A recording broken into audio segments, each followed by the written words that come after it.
Secretary. Good morning. I'm getting ready to catch a plane, so.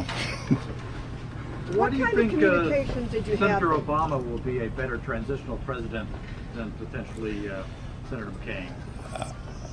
I think that Senator Obama brings a fresh set of eyes, fresh set of ideas to the table. I think that Senator McCain, as gifted as he is essentially going to execute the Republican agenda, the orthodoxy of the Republican agenda, with a new face and with a maverick approach to it. And he'd be quite good at it. But I think we need more than that. I think we need a generational change. And I think Senator Obama has captured the feelings of the young people of America and is reaching out in a more diverse, inclusive way across our society. Could you talk to us about when your decision was made final? When did you finally set your heart on Senator Obama? I have been watching, as I said in there, for a long time. And then within the past couple of months, I really said, you just can't keep watching. You got to kind of settle down. And frankly, it was in the period leading up to the conventions and then the decisions that came out of the conventions, and then just sort of watching the responses of the two individuals on the economic crisis give me an opportunity to evaluate their judgment, to evaluate their way of approaching a problem, to evaluate the steadiness of their actions. And it was at that point that I realized that, in my mind anyway, that Senator Obama has demonstrated the kind of calm, patient, intellectual, steady approach to problem solving that I think we need in this country. Mr. Secretary, there were a number of chinks in your own armor, actually, because of the lead up to the Iraq War and the events. How much did that play into your decision about this, and won't it be taken perhaps by some, because of your previous high-profile positions, won't it be taken by some as a repudiation of the Iraq War? I don't know why. The Iraq War is the Iraq War. We now see that things are a lot better in Iraq. Maybe if we had put a surge in at the beginning, it would have been a lot better years ago. But it's a lot better now, and we can see ahead to where the U.S. forces will start to come out. And so my concern was not my past or what happened in Iraq, but where we're going in the future. My sole concern was where are we going after January 20th of 2009, not what happened in 2003. I'm well aware of the role I played. My role has been very, very straightforward. I wanted to avoid a war. The President agreed with me. We tried to do that. We couldn't get it through the UN.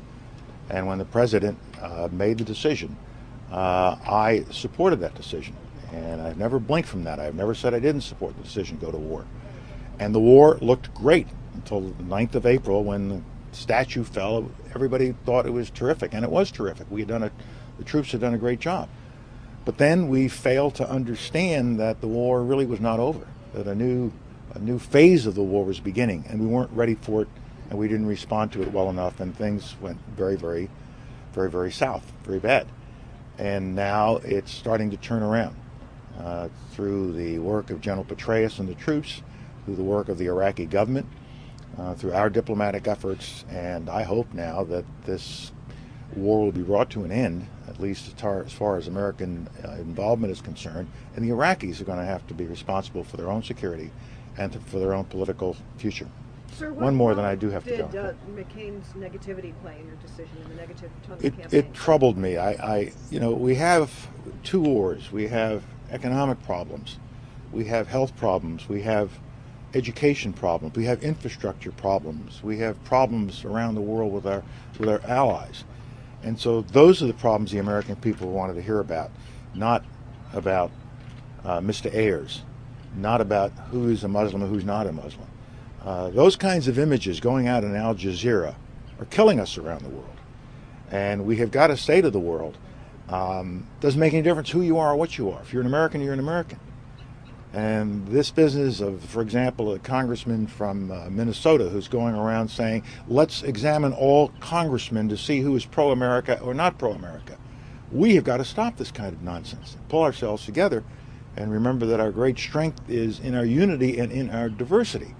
And so that really was driving me. And to focus on people like Mr. Ayers, these trivial issues, for the purpose of suggesting that somehow Mr. Obama would have some kind of terrorist inclinations, I thought that was over the top. It was beyond just good political fighting back and forth. I think it went beyond. And then to sort of throw in this little Muslim connection. You know, he's a Muslim and, my goodness, he's a terrorist. And it was taking root. And we can't judge our people, and we can't hold our elections on that kind of basis. And so, yes, that kind of negativity troubled me. And the constant shifting of the argument. I was troubled a couple of weeks ago when, in the middle of the crisis, the campaign said, we're going to go negative. And they announced it. We're going to go negative and attack his character through Bill Ayers. And now I guess the message this week is we're going to call him a socialist. Mr. Obama is now a socialist because he dares to suggest that maybe we ought to look at the tax structure that we have. Taxes are always a redistribution of money. Most of the taxes that are redistributed go back to those who pay them in roads and airports and hospitals and schools. And taxes are necessary for the common good. And there's nothing wrong with examining what our tax structure is, or who should be paying more, who should be paying less. And for us to say that that makes you a socialist, I think is an unfortunate characterization that isn't accurate. And I don't want my taxes raised. I don't want anybody else's taxes raised. But I also want to see our infrastructure fixed. I don't want to have a $12 trillion national debt, and I don't want to see an annual deficit that's over $500 billion heading toward $1 trillion. So how do we deal with all of this?